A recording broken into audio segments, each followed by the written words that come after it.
ज्ञानतिमिरान्धस्य ज्ञानाञ्जनशलाकया चक्षुरुन्मीलितं येन तस्मै श्रीगुरवे नमः। हरे कृष्णा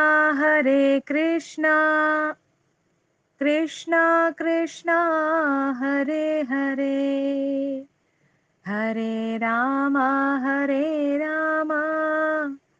राम राम हरे हरे।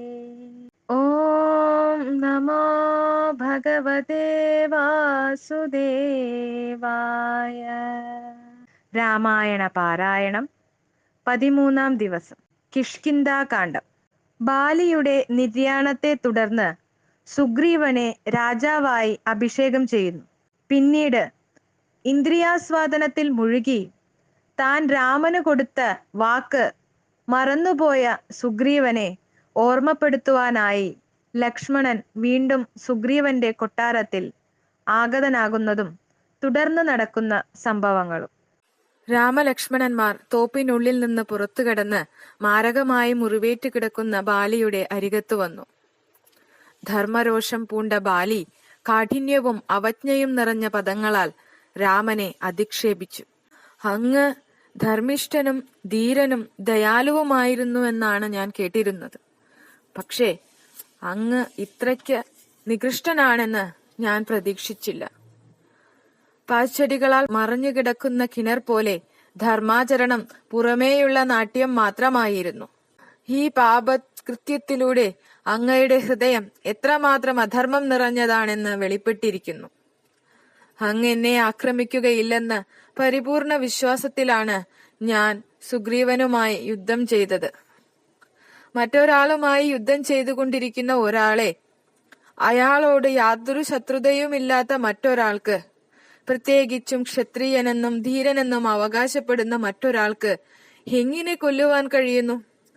ഞാൻ അങ്ങയെ ഒരിക്കലും ഉപദ്രവിക്കുകയോ അപമാനിക്കുകയോ ചെയ്തിട്ടില്ല.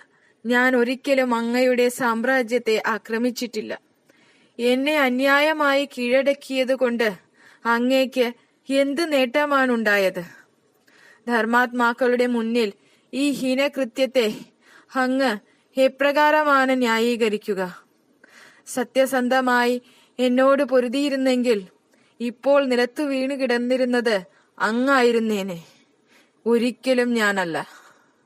ഉറങ്ങിക്കിടക്കുന്ന ഒരുവനെ ദംശിച്ചു കൊല്ലുന്ന സർപ്പത്തെ പോലെ ഒരു ഒളിയമ്പിനാലാണ് അങ്ങ് എന്നെ അപായപ്പെടുത്തിയത്. ഇത്രയും ലജ്ജാവഹമായ ഒരു കർമ്മത്തെ ന്യായീകരിക്കാൻ അങ്ങേക്കാകുമോ? ഞാൻ അങ്ങയെ വെല്ലുവിളിക്കുന്നു, പറയൂ. രാമൻ ഇങ്ങനെ പ്രതികരിച്ചു. നിനക്ക് സദാചാരബോധം തെല്ലുമില്ലെന്നതിന്റെ തെളിവാണ് ഈ കുറ്റാരോപണങ്ങൾ. വാനരന്മാർ മനോനിയന്ത്രണമില്ലാത്തവരാകയാൽ പൊതുവെ കാര്യങ്ങളെ നിസാരവൽക്കരിച്ച് വീക്ഷിക്കുന്നു. നീയൊരു വാനരൻ, നിന്റെ മന്ത്രിമാരും വാനരന്മാർ. അതിനാൽ നിനക്ക് ധർമ്മത്തെക്കുറിച്ച് അറിയുവാൻ മാർഗമില്ല. പർവ്വതങ്ങളും വനങ്ങളും നദികളും ഉൾപ്പെടെയുള്ള ഈ ഭൂമി മുഴുവനും ഭരിക്കുന്നത് ഇക്ഷ്വാകു വംശജരാണ്. ഇക്ഷ്വാകു വംശത്തിൽ പിറന്ന രാജാക്കന്മാർക്ക് ഈ ഭൂമിയിലെ സർവ്വ മനുഷ്യരുടെയും മൃഗങ്ങളുടെയും മേൽ സർവാധികാരമുണ്ട്. അവർക്കിഷ്ടമുള്ളതുപോലെ ആരെയും ശിക്ഷിക്കുവാനും ആദരിക്കുവാനുമുള്ള ശക്തിയും അധികാരവും അവർക്കുണ്ട്. മാംസദാഹത്തിനും അത്യാഗ്രഹത്തിനും അടിമയായി നീയാണ് പാപപ്രവൃത്തി അനുഷ്ഠിച്ചത്. നിന്റെ സ്വന്തം അനുജന്റെ ഭാര്യയായ രുമയെ നീ ഭാര്യയാക്കി അനുഭവിക്കുന്നു. ഈ പാപകൃത്യത്തിനുള്ള ശിക്ഷയാണ് ഞാൻ എന്റെ കൈവഴി നിനക്ക് സമ്മാനിച്ച മരണം. സ്വന്തം പുത്രിയെ, പുത്രഭാര്യയെ, സഹോദരയെ, അനുജന്റെ ഭാര്യയെ, ഇവരെ ആരെങ്കിലും കാമസംതൃപ്തിക്ക് ഉപയോഗിക്കുന്നവനുള്ള ശിക്ഷ മരണം തന്നെയാണ്. ഇത്തരമൊരു പാപിയെ ശിക്ഷിക്കാതിരിക്കുന്ന പക്ഷം ആ രാജാവും പാപിയായി മാറും. ഇക്കാരണത്താലാണ് നിന്നെ വധിച്ച് കളത്രത്തെയും സാമ്രാജ്യത്തെയും വീണ്ടെടുത്ത് തരാമെന്ന് ഞാൻ സുഗ്രീവന് സത്യം ചെയ്തു കൊടുത്തത്. മാത്രമല്ല, വേട്ടയാടുന്ന വേളയിൽ അശ്രദ്ധയോടെ നിൽക്കുന്ന മൃഗങ്ങളെ ഒളിയമ്പുകളാൽ കീഴടക്കുക എന്നത് സാധാരണമത്രേ. നീ കേവലം ഒരു മർക്കടം മാത്രമാകിയാൽ എന്റെ പ്രവൃത്തിയിൽ യാതൊരു കളങ്കവും ആരോപിക്കാവുന്നതല്ല. ഇപ്പറഞ്ഞതെല്ലാം കേട്ട് തന്റെ ഹീനപ്രവൃത്തികൾ ഓർത്ത് ബാലി വളരെയധികം ലജ്ജിച്ചു. കൈകൾ കൂപ്പി അവൻ ഏറ്റുപറഞ്ഞു, അങ്ങ് പറഞ്ഞതെല്ലാം ശരിയാണെന്ന് ഞാൻ സമ്മതിക്കുന്നു. എന്റെ വർദ്ധിച്ച അഹങ്കാരവും അവിവേകവും കാരണം ഞാൻ അങ്ങയെ നിന്ദിക്കുവാൻ ധൈര്യപ്പെട്ടു. എന്റെ പാപങ്ങളെക്കുറിച്ചുള്ള ബോധവും എനിക്കുണ്ടായിരുന്നില്ല. അല്ലയോ രാമ, എന്റെ ഭാര്യ താരയിൽ എനിക്കുണ്ടായ ഏക സന്താനമായ അംഗദനെ സംരക്ഷിക്കണമെന്ന് ഞാൻ അങ്ങയോട് കേണപേക്ഷിക്കുന്നു. നിശ്ചയമായും എന്റെ മരണം അവനെ അതീവ ദുഃഖിതനാക്കും. എന്റെ അവിവേകം കാരണം ഞാൻ അങ്ങയെ കുറ്റപ്പെടുത്തിയത് പൊറുക്കണം. അംഗദനെ കാത്തു രക്ഷിച്ചുകൊള്ളാമെന്ന് രാമൻ ബാലിക്ക് വാക്കുകൊടുത്തു. ഭർത്താവ് യുദ്ധത്തിൽ പരാജിതനായ വാർത്തയറിഞ്ഞ് താര സ്വപുത്രനോടൊപ്പം നഗരദ്വാരത്തിങ്കലേക്ക് ഓടി വന്നു.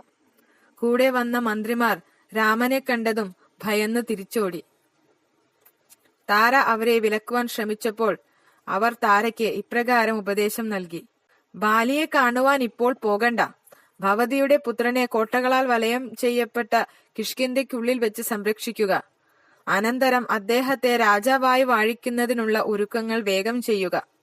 താര മറുപടി നൽകി: എനിക്ക് രാജപദവിയിൽ തെല്ലും മോഹമില്ല. ഈ സാമ്രാജ്യവും സർവ്വ ഐശ്വര്യങ്ങളും ഭർത്താവ് നഷ്ടപ്പെടുമെങ്കിൽ എനിക്കെന്തിനാണ്? ദയനീയമായി രോദനം ചെയ്തും മാറത്തടിച്ചും അതീവ ഖിന്നയായ താര ബാലി വീണുകിടക്കുന്നിടത്തെത്തി. ആസന്ന മരണനായി കിടക്കുന്ന ഭർത്താവിനെ ആലിംഗനം ചെയ്ത് താര നെഞ്ചുപൊട്ടി നിലവിളിച്ചു. ബാലിയുടെ മറ്റു ഭാര്യമാരും അവിടെ വന്ന് നോക്കി നിന്നു. ഭർത്താവിനെ അകമ്പടി സേവിക്കുക എന്ന ഒരൊറ്റ ആഗ്രഹമേ താരയ്ക്കുണ്ടായിരുന്നുള്ളൂ. മരണം വരെ ഉപവസിക്കുക എന്ന തീരുമാനം കൈക്കൊണ്ട് താര ഭർതൃസമീപത്ത് ആസനസ്ഥയായി. ഹനുമാൻ അപേക്ഷിച്ചു: അല്ലയോ റാണി, ദയവ് ചെയ്ത് എഴുന്നേൽക്കുക. ഭവതിയുടെ ദുഃഖം ഭവതിയെ ധർമ്മത്തിന്റെ പാതയിൽ നിന്ന് വ്യതിചലിപ്പിക്കുവാൻ ഇടയാകരുത്. ഭർത്താവിന്റെ സംസ്കാരക്രിയകൾ അനുഷ്ഠിച്ച ശേഷം സിംഹാസനസ്ഥനായ അംഗദനെ സംരക്ഷിക്കേണ്ടത് ഭവതിയാണ്. പക്ഷേ താര ഒട്ടും വഴങ്ങിയില്ല. അംഗദന്റെ പട്ടാഭിഷേകം തീരുമാനിക്കേണ്ടത് സുഗ്രീവനാണ്. എന്റെ ഭർത്താവിനെ പിന്തുടരുക എന്ന ഏക ലക്ഷ്യമേ എനിക്കിപ്പോൾ ഉള്ളൂ. ബാലി സുഗ്രീവനോട് പറഞ്ഞു: സുഗ്രീവ, എന്റെ എല്ലാ തെറ്റുകൾക്കും ഞാൻ നിന്നോട് മാപ്പ് ചോദിക്കുന്നു. സാമ്രാജ്യം ഞാൻ നിനക്ക് തരുന്നു. എന്റെ പുത്രനെ കാത്തുകൊള്ളുക. അവൻ എന്നും നിന്നോട് വിശ്വസ്തത പുലർത്തും. ഇത്രയും ഉരിയാടിയ ശേഷം ബാലി തന്റെ ഗളത്തിൽ അണിഞ്ഞിരുന്നതും ദേവേന്ദ്രനാൽ സമ്മാനിക്കപ്പെട്ടതുമായ ദിവ്യമായ സ്വർണഹാരം സുഗ്രീവന് നൽകി.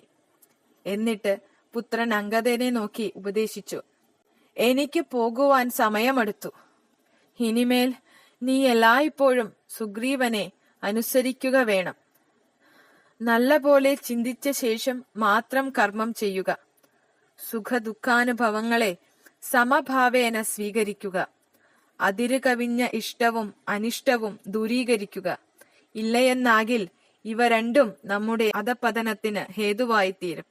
ഇത്രയും പറഞ്ഞ ശേഷം രാമബാണത്താൽ ദുസ്സഹമായ വേദന അനുഭവിച്ചിരുന്ന ബാലി ജീവൻ വെടിഞ്ഞു.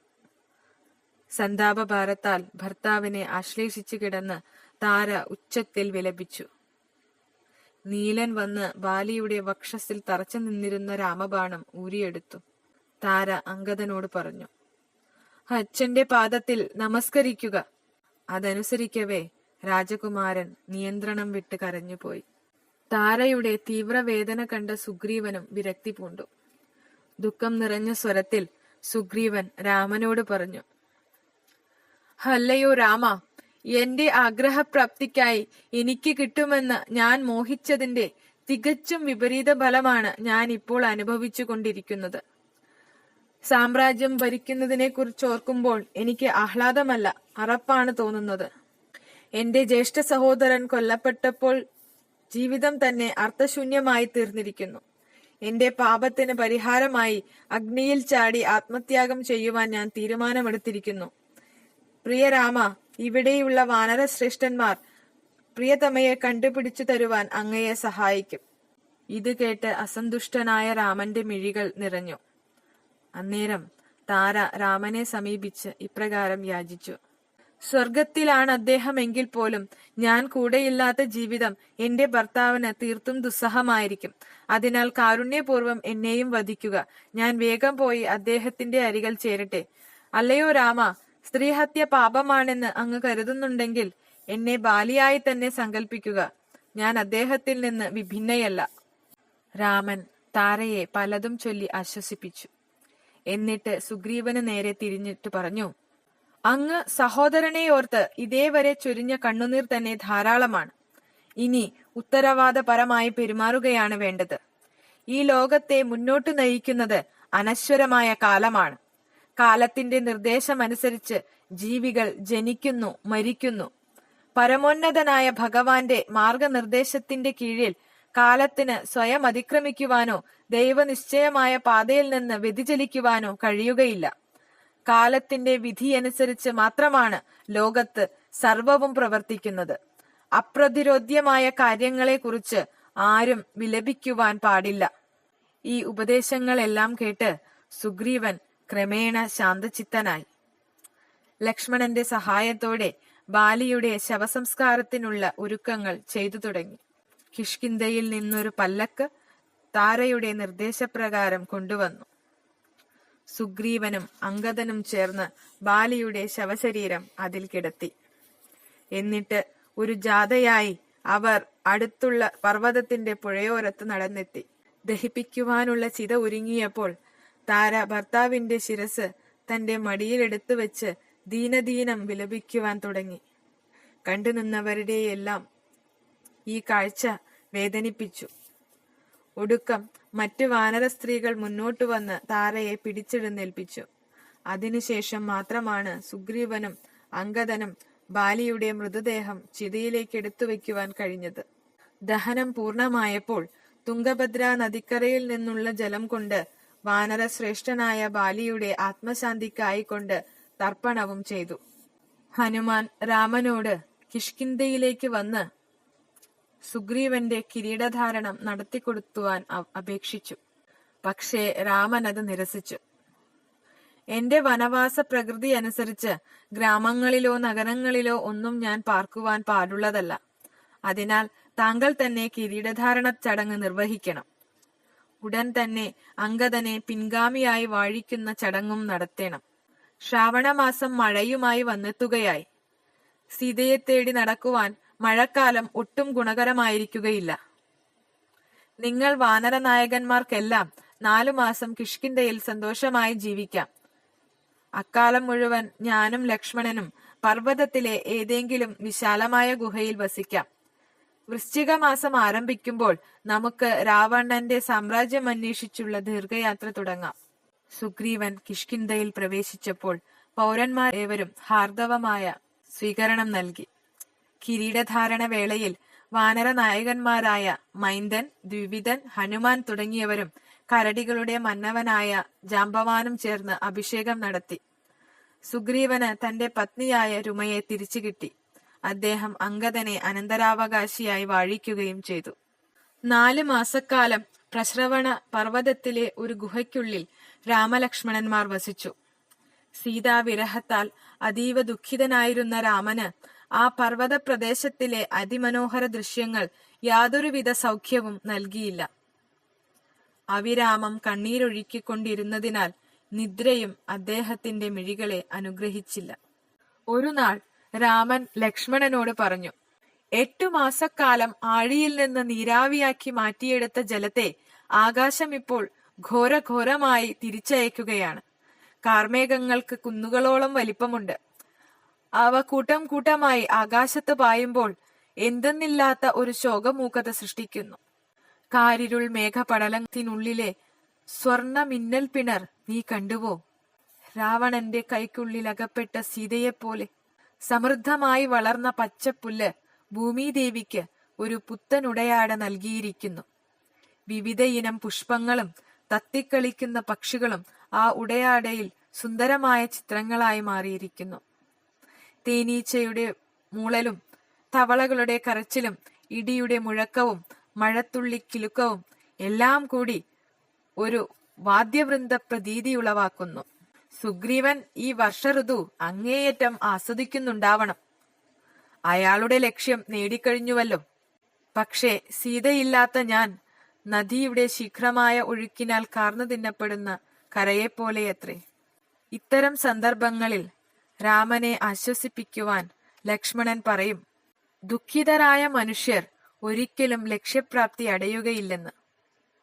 എന്നിരിക്കലും കാർമേഘം മൂടിയ ആകാശവും ഇടയ്ക്കിടെ പെയ്യുന്ന മഴയും വനങ്ങളെ പുഷ്ടിപ്പെടുത്തിയപ്പോൾ രാമനിൽ സീതയെക്കുറിച്ചുള്ള വേദനിപ്പിക്കുന്ന ഓർമ്മകളുടെ ആഴം വർദ്ധിക്കുകയാണുണ്ടായത്. സാമ്രാജ്യം വീണ്ടെടുത്തുകൊണ്ട് പ്രത്യുപകാരാർത്ഥം സീതയെ കണ്ടുപിടിക്കുക എന്ന കർത്തവ്യത്തിൽ നിന്ന് സുഗ്രീവൻ ഒരിക്കലും ഒഴിഞ്ഞുമാറുകയില്ലെന്ന് രാമൻ ദൃഢമായി വിശ്വസിച്ചു. പക്ഷേ വർഷഋതു മാറി തെളിഞ്ഞ നീലാകാശം പ്രത്യക്ഷപ്പെട്ടിട്ടും സുഗ്രീവൻ വന്നെത്തിയില്ല. ലക്ഷ്യപ്രാപ്തി നേടി നിതാന്ത ഭയത്തിൽ നിന്നും മോചനവും നേടിയ സുഗ്രീവൻ തന്റെ പത്നി രുമയോടും പുതുതായി സമ്പാദിച്ച താരയോടും മറ്റനേകം വാനര സുന്ദരികളോടും കൂടി ജീവിതം ആസ്വദിക്കുകയായിരുന്നു. ഇക്കാരണത്താൽ ഭരണപരിപാലനത്തിൽ കൂടി ഉദാസീനത വെച്ചു പുലർത്തിയിരുന്നു. സുഗ്രീവൻ ഇന്ദ്രിയ സുഖങ്ങൾക്കടിമയായി തന്റെ കടമകൾ മറന്നു പ്രവർത്തിക്കുന്നത് കണ്ട ഹനുമാൻ അദ്ദേഹത്തെ സമീപിച്ച് ഇപ്രകാരം ഉണർത്തിച്ചു: അങ്ങ് രാമന് ചെയ്തു കൊടുത്ത സത്യത്തെക്കുറിച്ച് ഓർക്കുക. എത്രയും പെട്ടെന്ന് ആ കടം തീർക്കുക. സ്നേഹിതനോടുള്ള ബഹുമാനം കാരണമായിട്ടാണ് അദ്ദേഹം ഇവിടേക്ക് വന്ന് താങ്കളെ ഓർമ്മപ്പെടുത്താത്തത്. പക്ഷേ അങ്ങ് എപ്പോഴും ഓർക്കേണം, രാമന്റെ അനുഗ്രഹത്താലാണ് അങ്ങ് ഇന്നിത്രയും ക്ഷേമം അനുഭവിക്കുന്നതെന്ന സത്യം. താങ്കളുടെ അധീനതയിലുള്ള എല്ലാ വാനരങ്ങളെയും വിളിച്ചുകൂട്ടി സീതാന്വേഷണത്തിനായിക്കൊണ്ട് എല്ലാ ദിശകളിലും അയക്കേണ്ട സമയം സമാഗതമായിരിക്കുന്നു. ഹനുമാന്റെ പ്രസംഗം സുഗ്രീവനെ തികച്ചും ബോധവാനാക്കി. നീലനെ ആളയച്ചു വരുത്തി അദ്ദേഹം ആജ്ഞാപിച്ചു: എന്റെ ഈ പ്രഖ്യാപനം എല്ലാ വാനരയോദ്ധാക്കളെയും അറിയിക്കുക. 15 ദിനരാത്രങ്ങൾക്കുള്ളിൽ അവർ ജോലിക്ക് ഹാജരായില്ല എന്നു വരികിൽ ഉറപ്പായും മരണശിക്ഷയായിരിക്കും അവർക്ക് ലഭിക്കുക. ഈ ആജ്ഞ നൽകിയ ശേഷം സുഗ്രീവൻ വീണ്ടും അന്തഃപുരത്തിലേക്ക് തന്നെ മടങ്ങി. അതേസമയം സീതാവിരഹത്താൽ രാമന് സുന്ദരമായ ശരത്കാലം കൊടും ശിക്ഷയാണ് നൽകിയത്. സുഗ്രീവൻ കാമലീലകളിൽ സ്വയം മറന്ന് ആറാടുകയാണെന്ന അറിവ് രാമനെ കൂടുതൽ വിഷാദവാനാക്കി തീർത്തു. രാമന്റെ വിഷാദഭാവം ലക്ഷ്മണനെയും കുറേയേറെ ബാധിച്ചുവെങ്കിലും രാമനെ അതിൽ നിന്ന് വീണ്ടെടുക്കുവാനുള്ള എല്ലാ ശ്രമങ്ങളും ലക്ഷ്മണൻ പരീക്ഷിച്ചിരുന്നു. ഒരു നാൾ രാമൻ പറഞ്ഞു: ശരത്കാലത്തിന്റെ വരവോടെ ഭൂമി ഉറച്ചതും ഈർപ്പരഹിതവുമായിരിക്കുന്നു. അന്തരീക്ഷം വേഗതയുള്ളതും കുളിർവാഹിയായ ഇളങ്കാറ്റിനാൽ ത്രസിക്കുന്നതുമാകുന്നു. യുദ്ധത്തിന് യാത്ര തുടങ്ങുവാൻ ഏറ്റവും ഉത്തമമായ സമയം ഇതത്രേ. പക്ഷേ സുഗ്രീവനെ എങ്ങും കാണുവാനില്ല. കർത്തവ്യ നിർവഹണം പാടെ മറന്ന് അനേകം തരുണിമാരുടെ മധ്യത്തിൽ കാമാന്തനായി ജീവിക്കുകയാണ് അയാൾ എന്നാണ് എനിക്ക് തോന്നുന്നത്. അല്ലയോ ലക്ഷ്മണ, നീ കിഷ്കിന്ധയിലേക്ക് പോയി സുഗ്രീവനെ വേണ്ടവണ്ണം ശാസിക്കണം. ഞാൻ പറഞ്ഞതായി അവനെ അറിയിക്കുക. അല്ലയോ വാനര രാജാവേ, അങ്ങയെപ്പോലെ പ്രവർത്തിക്കുന്ന ഒരാൾ കേവലം നീചന്മാരിൽ നീചനത്രേ. നിങ്ങളുടെ ജ്യേഷ്ഠ സഹോദരനെ വധിച്ച എന്നെ ഒഴിവാക്കാൻ നിങ്ങൾക്ക് എങ്ങനെ ധൈര്യമുണ്ടായി? സീതയെ കണ്ടുപിടിക്കുവാൻ സഹായിക്കാമെന്ന് എനിക്ക് ചെയ്തു തന്ന സത്യം ഇനിയും അവഗണിക്കുകയാണെങ്കിൽ ഞാൻ നിശ്ചയമായും കിഷ്കിന്ധയിൽ പ്രവേശിച്ച് നിങ്ങളെയും സർവബന്ധുക്കളെയും കാലപുരിയിലേക്ക് അയക്കുമെന്ന് മുന്നറിയിപ്പ് നൽകുന്നു. രാമന്റെ ഉഗ്രകോപം കണ്ട ലക്ഷ്മണനും വികാര വിക്ഷോഭത്തിനടിപ്പെട്ടു. ധനുസും മറ്റുമെടുത്ത് യാത്രയ്ക്കൊരുങ്ങുന്ന വേളയിൽ ലക്ഷ്മണൻ അറിയിച്ചു: ദുർഗുണനായ സുഗ്രീവൻ ഉടനടി അങ്ങയുടെ ആജ്ഞ പ്രാവർത്തികമാക്കുന്നില്ല എന്ന് കണ്ടാൽ തീർച്ചയായും ഞാൻ ആ തെമ്മാടിയെ ഇന്ന് തന്നെ കൊല്ലും. ഇത്രയും ഉരിയാടിയിട്ട് യാത്രയായ ലക്ഷ്മണന്റെ കോപം നിയന്ത്രണത്തിൽ കൊണ്ടുവരുവാനായി രാമൻ ഇപ്രകാരം ഉപദേശിച്ചു: തുടക്കത്തിൽ സമാധാനപരമായി മാത്രം സംസാരിക്കുക. എനിക്ക് ഉറപ്പുണ്ട് അവന്റെ നഷ്ടപ്പെട്ട ബോധം തിരിച്ചു കിട്ടുവാൻ മറ്റൊന്നും ആവശ്യമായി വരികയില്ല എന്ന്. അനന്തരം വർദ്ധിച്ച രൗദ്രഭാവത്തിൽ ലക്ഷ്മണൻ കിഷ്കിന്ധയ്ക്കുള്ളിൽ പ്രവേശിച്ചു. അതിബൃഹത്തായ ഒരു ഗുഹയ്ക്കുള്ളിൽ നിർമ്മിക്കപ്പെട്ട മനോഹര നഗരമായിരുന്നു കിഷ്കിന്ധ. ഒരു മദയാനയെപ്പോലെ കോപിഷ്ഠനായി സുഗ്രീവൻ പാർക്കുന്ന കൊട്ടാരത്തിനെ ലക്ഷ്യം വെച്ച് നടക്കവേ ലക്ഷ്മണൻ തന്റെ വഴിയിൽ തടസ്സമായി കിടന്ന വൻ വൃക്ഷങ്ങളെ ചവിട്ടി വീഴ്ത്തിക്കൊണ്ടായിരുന്നു തന്റെ ദേഷ്യം പ്രകടിപ്പിച്ചത്. കൊട്ടാരത്തിന്റെ പ്രവേശനദ്വാരം കാത്തു സംരക്ഷിച്ചിരുന്ന ഭയങ്കരന്മാരായ മർക്കടന്മാർ കോപം കൊണ്ടു വിറയ്ക്കുന്ന ചുണ്ടുകളുമായി ലക്ഷ്മണൻ വരുന്നത് കണ്ടപ്പോൾ വൻമരങ്ങളെ വേരോടെ പിഴുതെടുക്കുകയും വലിപ്പമേറിയ പർവ്വത ശിഖരങ്ങളെ പറിച്ചെടുക്കുകയും ചെയ്തു. വാനരന്മാർ ആയുധധാരികളാവുന്നത് കണ്ടപ്പോൾ ലക്ഷ്മണൻ അത്രത്തോളം അക്രമാസക്തനാവുകയും തന്മൂലം വാനരങ്ങൾ നാലുപാടും ചിതറി ഓടിയൊളിക്കുകയും ചെയ്തു. ലക്ഷ്മണൻ ഉഗ്രകോപിയായി ആഗതനായിരിക്കുന്ന വിവരം മന്ത്രിമാർ പാഞ്ഞു ചെന്ന് രാജാവായ സുഗ്രീവനെ അറിയിച്ചു.